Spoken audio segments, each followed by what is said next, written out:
This is going to be the only checklist that you need to go from $10,000 a month to $100,000 a month. Now, this video is specifically for people that are already making at least $10,000 a month.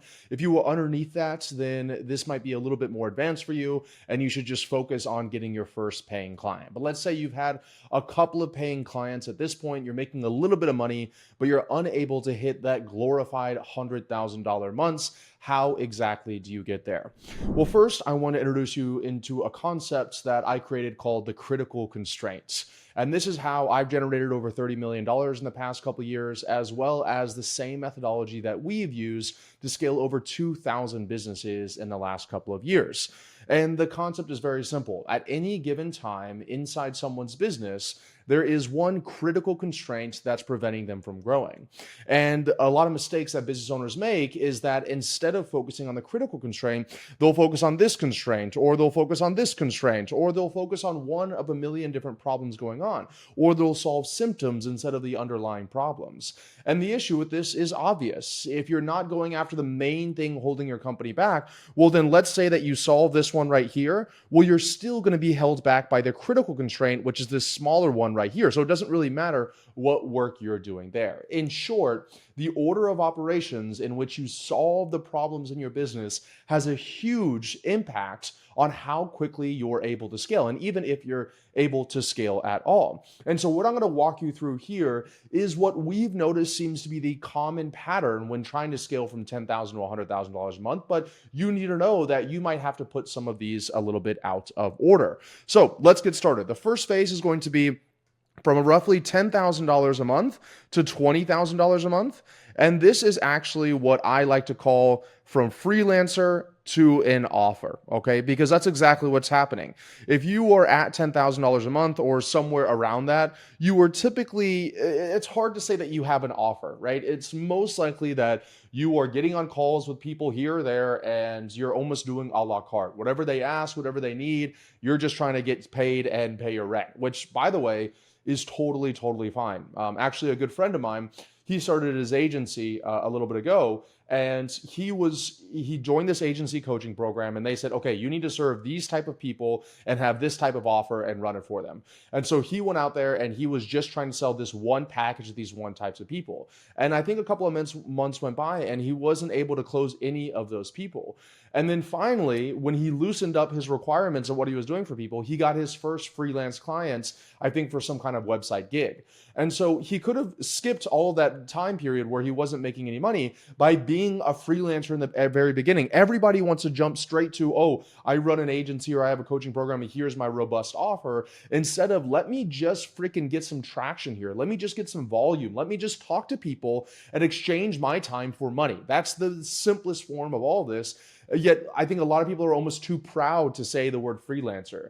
That's totally fine. Every single person started the same. When I first started online, I was literally doing anything for anybody. I would have walked their dogs if they asked me to, because I was just trying to have conversations, get some sales, get some cash, and not have to go back to law school. Okay. So this was really important for a lot of you listening to this that are like so gung-ho on my offer is this, and you're making less than $10,000 a month. Now, once you start hitting $10,000 a month, now we need to take a step back and say, okay, at this point, there's actually a point of diminishing returns by staying a freelancer, meaning that if you keep on doing everything a la carte, loosey-goosey, it's going to be very difficult to systemize and scale this. And even if you do scale it, it's going to be likely a nightmare. You're going to have, dozens of different clients that have dozens of different offers and dozens of different deliverables. And it becomes very difficult to kind of, even figure out what you're doing in the first place. And you end up with a really high paying job that you eventually hate. So how do we go from this freelancer to offer mode? Well, the first thing that I tell everybody is we need to review the data. Okay. And when I say review the data, I mean both qualitative data and quantitative data. I'll just put quant. So qualitative and quantitative data means qualitative data is stuff like almost like you're feeling, like client feedback. Who do you enjoy working with? Who, whenever you see they come on a booked call, you know that you're going to close the deal. Who is it whenever you enroll them as a client, you know you're going to deliver them results. That's kind of qualitative data. Quantitative data is going to be the actual hard number. So how many bookings are you getting from this specific offer? Or how many bookings are you getting from this specific avatar? What percentage of clients are seeing a return on investment, et cetera, et cetera. So it's a combination of both these two things for all the work that you've done previously. Now, it's critical that you're doing this after you've already been a freelancer for a little bit, because if you haven't been a freelancer, then you don't have this data. You're like my buddy who is trying to make the assumption of this is who I need to go after without any idea of where he's going to fall, right? Because the truth is that I'll give you an example of my own personal experience. When I first started my advertising agency, I fell in that same category I'm talking about with my friend, where I bought a coaching program and they said, go after medical spas, go after medical spas. So I was going after these medical spas, and for 9 months, I made less than $3,000 in total sales. And it wasn't until I was literally about to give up that I just told my mom that I had an advertising agency, because I didn't want to tell anybody beforehand, because I just wanted to show up in a Ferrari at my local bar. That was actually what my thought process was like. I finally told my mom, look, I'm literally about to give this up, but if you know anybody that needs ads. The next day, I was meeting with a close friend of hers who was a real estate agent in my hometown. She signed that day for $3,000 a month. That was more than I had made in the previous 9 months combined, right? And so then that real estate agent led to another real estate agent, led to another real estate agent, led to another real estate. And next thing you know, I've literally served hundreds of real estate agents, and I have a real estate advertising agency. It wasn't because I was passionate about it. It wasn't because I dreamed about it. It wasn't because this coaching program told me to do it. It was literally just because it was the first person that I signed that then introduced me to somebody else, right? So if I had been too constrict and say, oh, sorry, I don't work with real estate agents, I only work with medical spas, which LOL, I've literally not worked with anybody. So how could you even say that in the first place? Then I never would have probably gotten to where I am today, right? Or it would have been taking me much longer. So that's why we do that freelancer stage. Then we look back and say, okay, at that point, let's say for me, when I was doing $10,000 a month, I was still working with like essential oil, multi-level marketing people. I was working with chiropractors. I was working with gyms and like fitness studios. I was obviously working with real estate agents, and I had one medical spa client at that time. So I had this like hodgepodge of different clients. On top of that, I was also doing hodgepodge of different services. For some people, I was optimizing for a website. For other people, I was creating content. Oh, I was also doing I was also helping e-commerce. My cousin had a jewelry store I was doing e-commerce work for. So I was also helping e-commerce. I was also doing running Facebook ads. I was also creating sales funnels. I was writing email sequences. So I'm doing 100 different things. And so what I started doing was I started analyzing who I like to work with, who was I getting results for, et cetera, et cetera. And I started to see a trend, which was that the real estate agents were the ones that they had a really high ticket price, meaning if I could help them sell a home in my local area, they could be making tens of thousands of dollars. And also they were used to spending money on acquiring leads. They were already paying Zillow and all these other people. So it was kind of easy for them to say, hey, take this budget that you're already spending on Zillow and put it here where you have more exclusive leads. I'll call the leads for you and set them on your calendar, et cetera, et cetera. So I started looking at the data of who I liked working with and who we were getting results for. And I started realizing, okay, this is actually real estate agents is the best bet forward that I should do. And I liked working with them a lot as well. And then I went even deeper inside the data and I saw, you know what, the clients of mine that are getting the most results, it's not the ones that I'm doing the websites for, or back then, not the ones I was posting content for. It was literally the ones that I was running a Facebook ad lead form, and I was connecting that to a back-end ISA team, inter-service agent team, aka like VAs, to call these leads and set them on the calendar. That was it. And so I standardized the entire package to essentially be, we'll get you these leads from Facebook ads, and I'm going to call these leads for you. I'm not going to do anything else that you want. Those are the two things, and it's going to be $2,500 a month. And by standardizing that, I was able to start to really scale, which I'm going to talk about here in a minute. And the main thing I want you to do when you're reviewing your data here is don't sell yourself short, okay? Meaning that it's the same advice I actually give my clients whenever we're looking to hire an employee. They're like, man, I really want this dream employee and I want them to have previous business experience and I want all these things, but they're just never going to want to work for my company. So I'll just settle for this employee over here.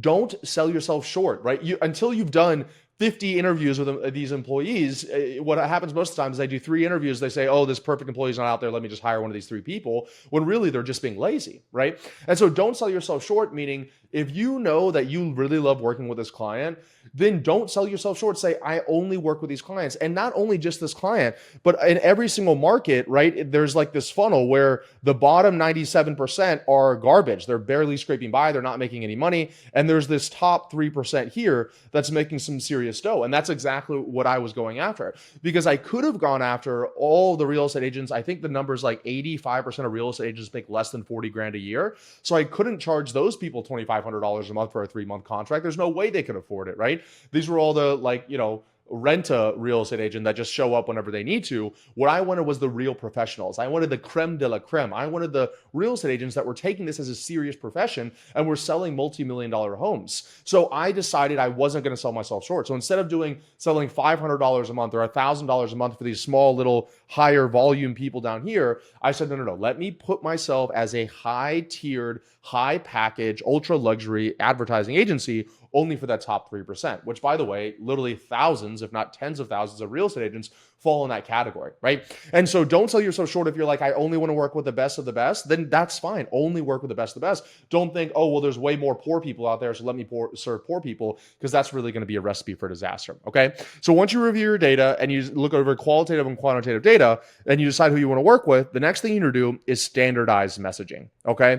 So what standardized messaging means is that at this point, you might be posting on your Instagram, your Facebook, you're talking to friends and family, maybe you have a website, maybe you have a sales funnel. And so what we want to start doing is we want to start making all of these things being really congruent. So let's say your socials, let's say your website, let's say funnels, and really any marketing material, we want them all to say the exact same thing. We want, if I go to, in my example here, if I go to a top 3% real estate agent and I say, oh yeah, I serve the top 3% real estate agents, generating them qualified book calls with ready to buy buyers or sellers, they're going to immediately look me up online, and I need to say exactly what I told them in person or exactly what I said over email reflects across all of my marketing material. Now, you don't want to standardize your messaging too early if you're still a freelancer, because if you say, oh yeah, I can help you, you're a chiropractor studio, I can definitely help you, and they go on and it says you're a real estate agent agency, then they're going to have a big problem. And I'm using agency here because that's my own background, but obviously you can do this, you're a coach, consultant, any industry out there. So you don't want to standardize too early. Only after you review the data and you're ready to start increasing the velocity and starting to scale, right? But once you do decide to do it, you want to look at all of your marketing material, anywhere that anyone's going to find you online, and you want to start modeling it all towards the same verbiage. You want to start creating content around this same verbiage, so you're the go-to person for that specific person. Now, I know a lot of people are like, well, Ravi, I don't want to be, let's say I don't want to help real estate agents because there's so many real estate advertising agencies out there. Absolutely. You're not going to be reinventing anything new. But the point is that if you start with your local market, well, then if somebody is a real estate agent and they have a choice between this established real estate advertising agency that they've never met in person or the one that they grew up with or that their kids grew up with, they're going to choose the one that they trust every single time. So there's a benefit to starting to let people know in your local market and standardize your messaging so that you can start to get those easy deals and you can start scaling up, right? And then after we standardize the messaging, the next thing we want to do is we want to standardize sales. Okay, and when we're standardizing sales, the main thing I want to get done here is I want to create a sales script, okay? And there's a lot of people that like sales scripts. Some people don't like sales scripts. If you're in this 10K to 20K a month range, you're probably like me back then in that you have no previous high ticket sales experience. So it's really critical that you use something that helps you guide people along the process. The main reason why I think you should have a standardized sales script at this stage is because it's going to keep you with some bumper rails. What I mean by that is that I've worked with so many people that are scaling from 10K a month up to 100K a month. And the main common theme that I find is that the first couple of deals when they were a freelancer were layups. They were referrals, friends and family, people that were already sold. They got on the call. They could mumble and ramble and jamble for 60 minutes and still close the deal. But as you're starting to get to colder and colder traffic, you have to have these guardrails and take people through this journey in order to get that one call closed that we all want so badly. And so in order to make sure that you stay on track, you want to have a sales script with time stamps that let you know how long you should be spending in every section. Because I don't care who you are, all of us as business owners, we get into this to help people. But the problem is that when you get on these sales calls and you're coming there to quote unquote help people, the call turns more into a therapy session or a coaching call instead of a demo of how you can help these people. I've seen this happen time and time again. And so you get on the call, you try to dig in the pain point. So tell me, why do you want to work with an advertising agency, or what about, and then they go into this 40-minute rant about how they've tried everything, blah, blah, blah. They can't pay their house note, blah. And you're like, oh, I'm so sorry. I'm so sorry. And now out of your 60-minute call, 40 minutes of it is eaten up, and there's no way you're going to make that sale, right? So what you need to be able to do is you need to be able to ask very pointed questions. And then when people start getting off track, you need to have little reminders that say stuff like, if they start rambling, capture them by saying, hey, Bob, thank you so much for sharing that. I don't mean to cut you off, but there's a lot that we want to cover on this call. So let me ask you this next question. And then boom, you're moving to the next stage. So you kind of got to control that call. Otherwise, it's going to run off on its own, and there's no way you're going to get that sale at the very end. So we want to start structuring a sales script. In addition to sales scripts, we want to start creating objection handlers. So at the bottom of all of my sales scripts that I help create for my clients, after we make the price offer, we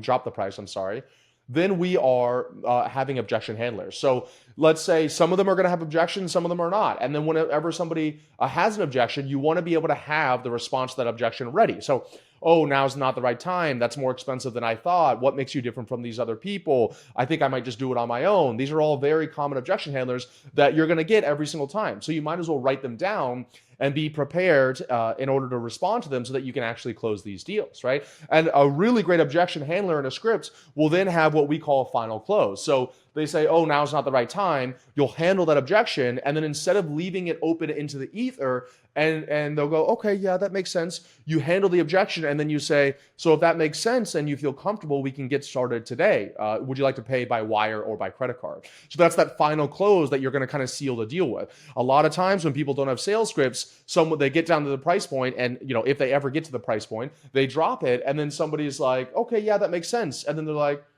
okay. And they're like, okay, yeah, so I guess I'll think about it. And they go, oh yeah, let me send you an email. And then you never close a deal, right? So you want to keep it very tight. You are following a very specific procedure, which you can only do with sales scripts and objection handlers. And then the final piece of this standardizing sales is that you should have a little feedback loop. And this is what I do with all my portfolio companies as well, which is where I have a sales call, or either my portfolio company or a client will have a sales call. We'll then review that sales call. We'll upload our current sales script, and we'll ask AI, how would you refine the sales script to pre-handle these objections before we get to the part where they dropped it on later on.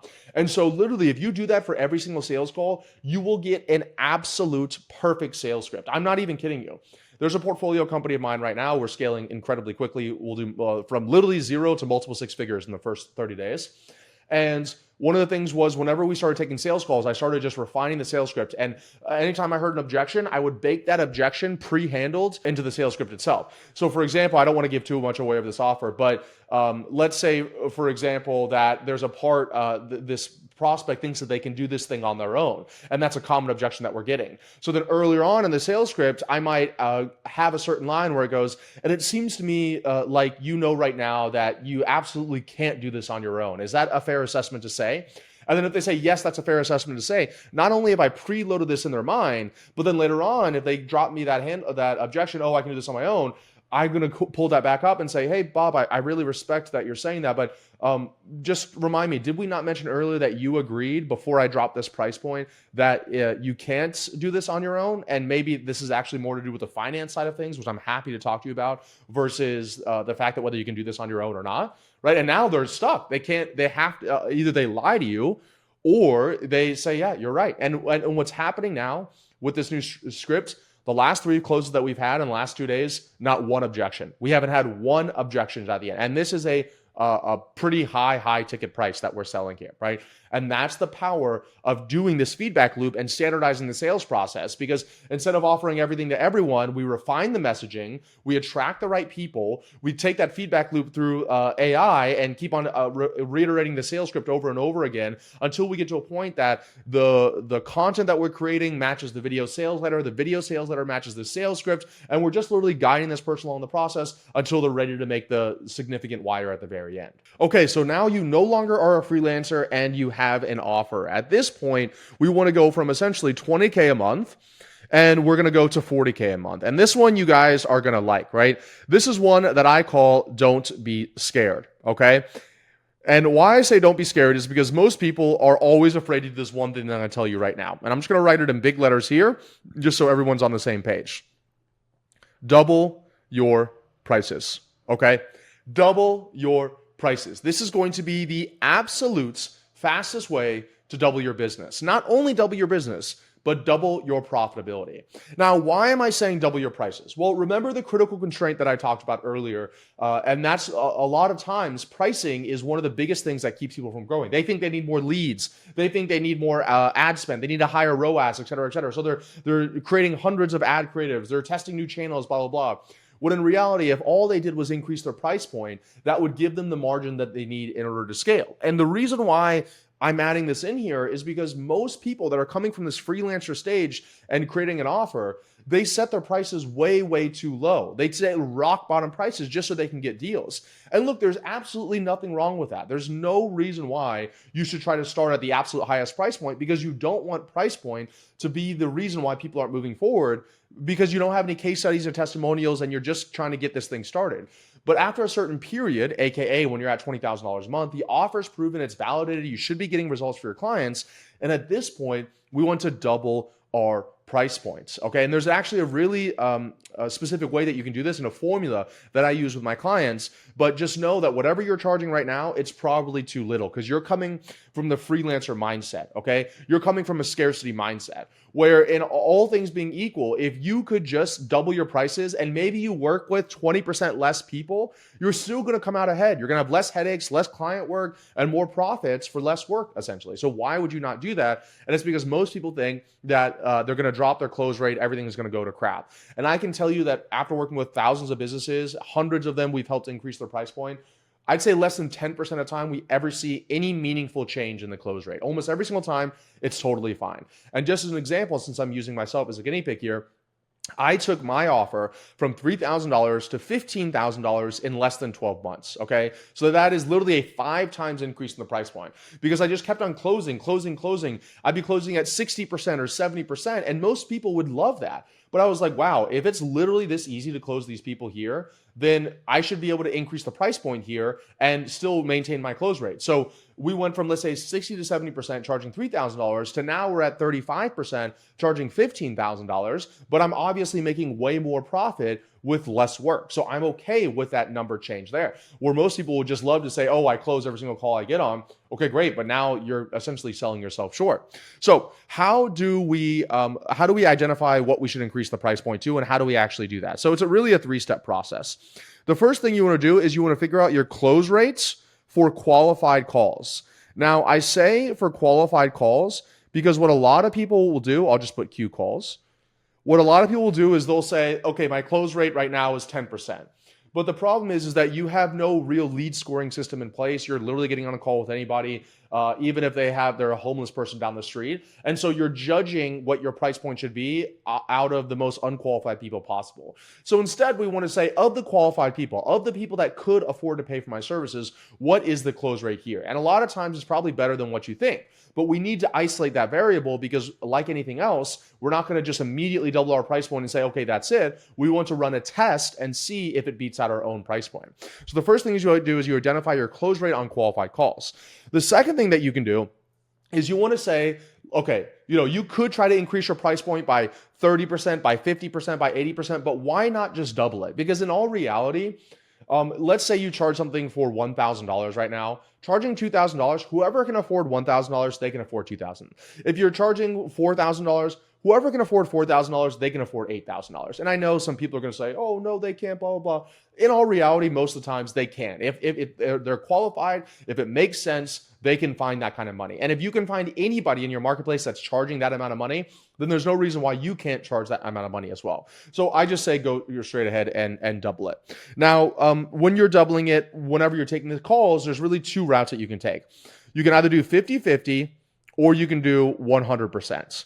And what I mean by this is that you can either start trying to pitch 50-50, meaning that on 50% of your calls, you double your price point. On 50% of the calls, you don't. That's typically the safest route, because if you know that, let's say the $2,000 price point is working really well right now, then you don't want to lose the money. Then maybe you keep half your calls at $2,000 on a price drop and half your calls at $4,000 on a price drop.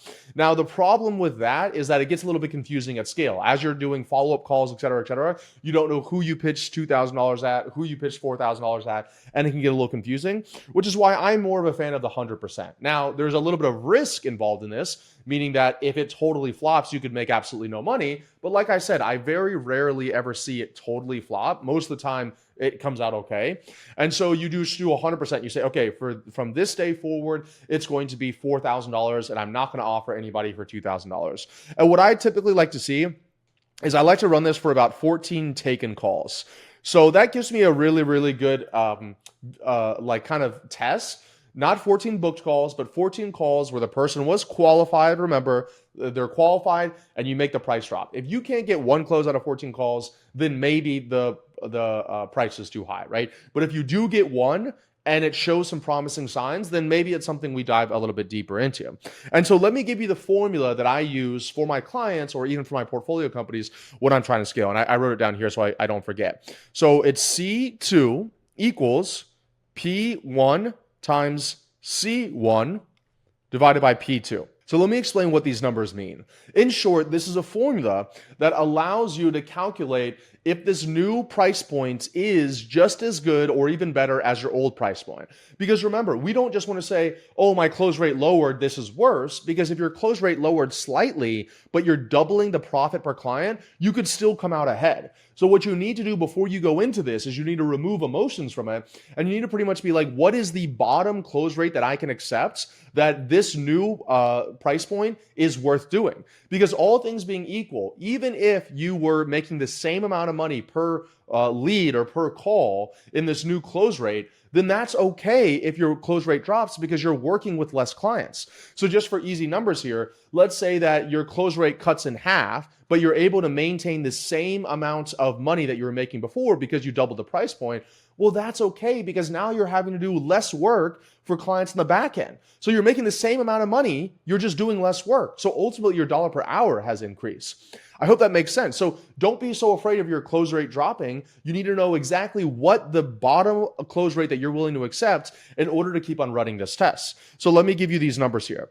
So P1 is your original price. C1 is your original qualified close rate on sales calls here.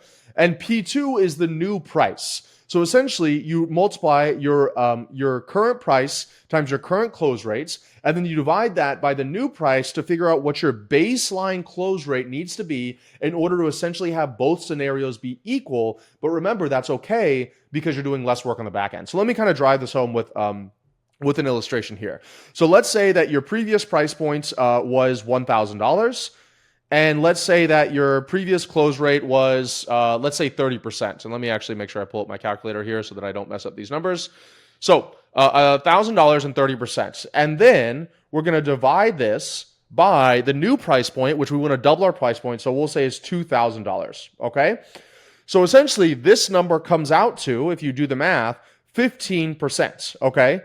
So if you did 1,000 times 30% divided by $2,000, you get about 15%. Not about, you get exactly 15%. So what that means is when you test this new $2,000 price point, you should be willing to accept a 15% close rate, okay? And I know a lot of people are going to watch this that are good at math and say, well, aren't you just willing to accept half what your old close rate is? The answer to that is yes, but you should still be able to do this formula so that you can play around, because a lot of times your close rate won't be 15%. It might be 20% or 25%. And so you should be able to figure out how much more money you're making with the same amount of leads by increasing your price point. But in short, if you want to make it simple, take your current close rate, divide it by, put it in half, and if you double your prices, that's the bottom close rate that you'll be able to take. So if I was going to run this for 100%, for the next 14 sales calls, I would be looking for at least a 15% close rate for me to say, this makes sense, let me keep on doing this. And that is the easiest and fastest way to go from 20K a month to 40K a month. So now, how do we go from 40K a month to the coveted $100,000 month mark, right? And not only get there, but how do we stay there? And I'm going to write out something that I'll give credit where credit's due. This is Alex Ramosi actually originally said this, but more is better than new at this stage. And what I mean by this is that at this point, you're making enough money where new things start to be appealing. You know, this person says over here, you should do clipping. This person says over here, you should do cold email. This person says over here, you should do Instagram reels. This person says over here, you should run ads. This person here says you should adjust the niche that you're going after and you should create a downsell offer. And so at this point, you have so many options and now you start to have a little bit of money.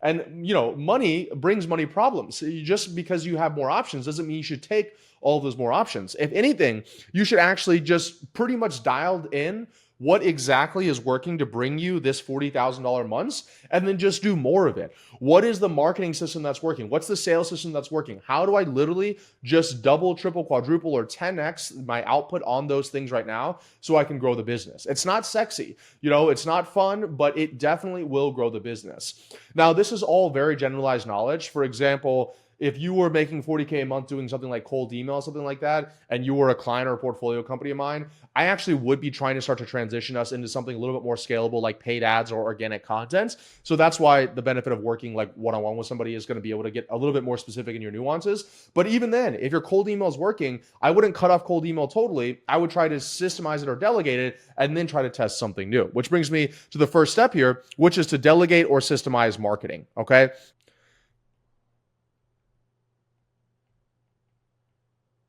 Okay, so at this point, we want to delegate or systemize the marketing. You're probably at this point doing everything yourself. You're either doing the cold emails, you're creating the content, you're making the YouTube videos, you're running the ads. But we're going to start to get to a point here where you need to have your head above water. You don't need to be looking at the direction that the ship is going here, and you don't need to be underneath the deck doing the rowing. That's a really great way in how you end up crashing the ship, is by having the captain below deck rowing the entire time, and you're unable to see what's coming up, like, let's say, an iceberg. So when you're delegating or systemized marketing, that's essentially doing just more of what's working right now. So let me give you some examples.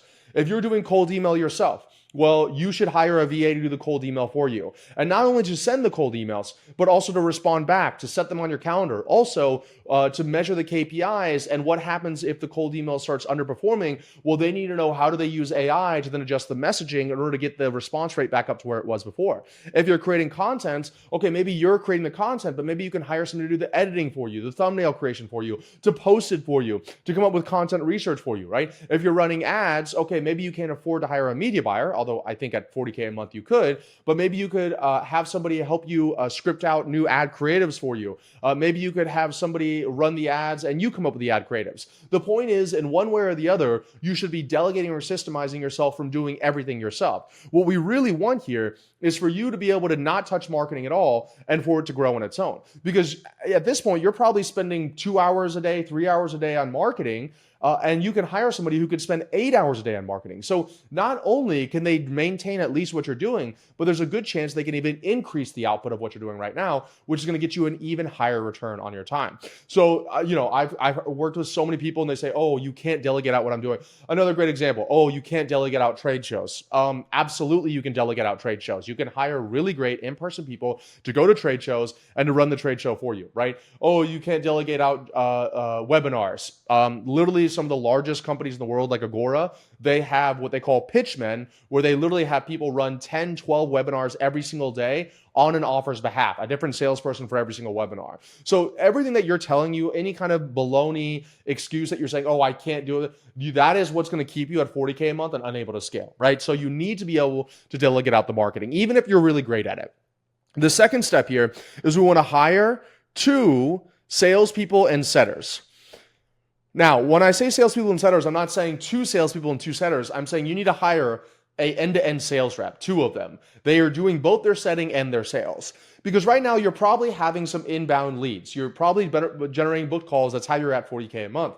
But there's also probably some opportunity costs, some leads that are falling through the crack. People that are saying, yeah, I'm interested in your DMs or responding back to your cold email. You send them a booking link, but they never book, right? These are all huge opportunities for someone to capitalize on, but it's not worth you and your time doing it right now. Well, that's exactly what an appointment setter could do for you. They could be doing the setting process and setting these people on their own calendar and closing them. And so we want one person to do both of them, because you probably don't have enough opportunity in order to have a separate setter and a separate salesperson. And you also don't want to be hiring as many people as possible right now. I can't tell you how many offers I see get ruined because the business owner decides to try to hire a full sales team, a full setting team, a sales team leader, a sales team manager, and everything grows way too quickly. They lose all of their profits and they eventually have to end up firing everybody, and maybe even the business shuts down. So instead, just copy what you're doing. You're probably doing a little bit of setting. You're probably doing a little bit of sales. Hire somebody to do that. Now, the reason why we do 2 salespeople is because I can't tell you how many times I've hired just one salesperson and I haven't listened to my own advice or my clients and it doesn't work out. And then I have to essentially jumpstart that process all over again. So we hire 2 salespeople because what I have learned is that salespeople are really good at sales, but they're really good at selling themselves on an interview. So at this point, I've literally done hundreds of interviews for different positions between my companies and my portfolio companies. And I would say I'm pretty good at it. But I still hire people that I then regret later on because they're human beings. There's only so much you can do. But salespeople are at the best at selling themselves as far as why they'd be a good fit for you. And actually, a funny story is for my one of my most recent portfolio companies, the one that we're scaling right now. I hired a salesperson, put them on calls so hired them on Friday, put them on calls on Saturday because we were getting so many inbound calls a day. Put them on the calendar. They had a full set of calls for the week starting on Monday. They gave me notice Monday morning at 7 a.m. that they can't work here anymore because they think it's going to be too much work. Now, to be clear, I told this person we are getting so many calls. We don't know what to do with it right now. We're scaling incredibly quickly. This is going to be like a startup, fast-moving pacing. I set all expectations, but yet they still gave me notice first thing 7 a.m. So now I have to knee-jerk react. I have to get the founder back on these sales calls. They have to take sales calls all this week. All the things that I was planning on doing with the founder, now that I just bought back their time, I have to then cancel all that stuff or delay it. And then I have to start the sales hiring process all over again, right? So I didn't even take my own advice. So they're commission-only positions, meaning there's really no cost in hiring 2 at a time. And you can test them against each other. So the way that I hire salespeople, other than the time I didn't take my own advice, is I always hire 2, and I do 50% them and 50% you in this example. Meaning 50% of the leads and calls and things that are coming on the calendar are going to go to them, so they get 25 and 25, and 50% is going to stay sticking to you. Because there's too many times I see somebody hire 1 or 2 sales reps. They give them every single call on their calendar, and then they have to give them 10 or 14 days to be able to test it out and see if it works. And then they don't close any calls, any deals, and then the business almost goes out of business because they have not made any cash in the last 14 days, right? And so everything's about mitigating risk, right? Everything is about mitigating risk. So your job as a CEO is proper allocation of resources. So the proper allocation is not to hire 2 sales reps, give them all the calls and cross your fingers and hope that it works. The proper allocation would be, let me give them 50% of calls, even if that means just 2 calls a day. One takes one takes the other. That's fine. As long as you're clear from that in the very beginning, that's okay, because you need to lower your downside. And then over time, if they start performing, you can then start going, 60-40, 70-30, 80-20, 90-10, until one or both of those sales reps are taking all of the calls and you're totally removed from those calls. But you don't want to do that from day one because you risk too much. You risk literally losing all the money in the business. And the reason I also like 2 sales reps is because I always see hiring sales reps as 3 outcomes, right? The first outcome is that they both perform really well. Fantastic. Well, now we delegated and systemized marketing in the beginning, so we should just be able to turn up the knob, create new emails, create new LinkedIn accounts, create more content, spend more money on ads, and now you have 2 salespeople. Fantastic. That's a great position to be in. Second option, one sucks and one's really good. Fantastic. That's why you have 2 of them. Hire the one or fire the one that sucks, keep the one that's good, and keep on transitioning calls over to them. The third option is both of them suck. Now, this is rare because you hired 2 salespeople, but if both of them suck, okay, fine. You only gave them 50% of calls. You haven't totally removed yourself from calls anyway, and you weren't planning to. So just fire them both, go back, hire 2 more people, and restart the process over again. So I like the 2 sales reps because it gives you those 3 outcomes, where the first 2, where they're both good, or at least one is good and one is bad, is what happens 80% of the time. And it's very rare that both of them are bad unless you're just really bad at hiring, okay? And so at this point, you should be getting near $100,000 a month. You should be enrolling clients pretty consistently. You're removed from marketing, you're removed from sales, your head's above water, and you're kind of steering the ship. This is where, this is a little bit advanced, and I actually think you can get to $100,000 a month without this, but this is where you want to start optimizing fulfillment, okay? And what I mean by optimizing fulfillment is we want to have it so that we're starting to enroll maybe 10 units a month, 20 units a month, essentially 20 clients a month at this point. And so this is where the back end can really start breaking down. And the funny thing is that what a lot of founders will do is they delegate out marketing, they delegate out sales, and then they think, oh, okay, everything's good to go. I'll just, work 2 hours a day and I'll be totally fine. And look, I'm all about work-life harmony. I only work a couple hours a day myself. But your job is not done yet. You need to make sure that you standardize and optimize the fulfillment process. And this is something that we really help our clients with when they are at $100,000 plus a month. And what we typically try to do is we typically try to do this forwards to backwards, okay? So this means that I'm not thinking, okay, let me try to make more from these clients by creating a back-end offer after this client graduates in 4 months or whatever else it is. I'm thinking, okay, we're now selling 1 person a day or 1 person every other day. How do I start with the onboarding process to make sure that whatever sales did is handed off correctly over into fulfillment, so that the prospect doesn't have to feel like they're repeating themselves all over again, and they don't feel like all this promise and love and all this great energy was in sales, and as soon as they get to fulfillment, they're just forgotten about, right? So how do we optimize the onboarding process? And then how do we look at the first 7 days? And how do we make sure that we're giving feedback and we're asking for feedback? And we're hopping on a call, we're getting the onboarding call done, we're setting expectations correctly. And then how do we call it the time to the first win. How do we optimize the time to the first win? So whatever the first win is, it could be getting them to, go grocery shopping for healthy food for the first time. It could be getting them their first client. It could be getting them, I don't know, whatever, a million other things. It doesn't have to be the ultimate outcome of your entire program or your entire service. It's just, what's the first thing they were like, man, I'm really happy that I invested this money with them. Because if we can get that within the first 7 days, then you're going to have a way easier time. Because a lot of people think that whenever they close a deal, that they're done. The client's done being sold. If anything, it's really just started the process of the client being sold on working with you. They just gave you money. But that doesn't necessarily mean that they're totally believing that this process is going to work, especially if a lot of you have money back guarantees. You need to know that this person might still have 1 foot out the door. And so you want to have really smooth transitions from the sales into the fulfillment side of stuff. And this is also where you can start to package this and productize it and start to remove yourself out of it, right? So that you can actually enjoy your life a little bit. What you don't want to do is you're signing 20 plus clients a month. You're doing all those onboarding calls. You're doing every single coaching call. You're doing all the fulfillment. You're answering all the emails. You're answering all the Slack messages, because now, once again, you're back to that freelancer mode again, where you essentially just created yourself a really high paying job. Versus, in my opinion, the dream state is that you're like an investor inside your business. You're like on the board of directors. That's kind of where I am right now, where I only come in and I make little slight changes here or there, but I have an amazing leadership team. We have great systems. We have great processes. We've done this now with 2,000 plus clients, and it's just spitting off cash flow every single month, so I can focus on the really high leverage activities, such as making these videos here. If you like this video and you are somewhere between $10,000 a month to $100,000 a month, and you want my help scaling your business using some of the strategies I talked about here, I recommend going down below, watching that short video, and booking a call to speak with me or my team.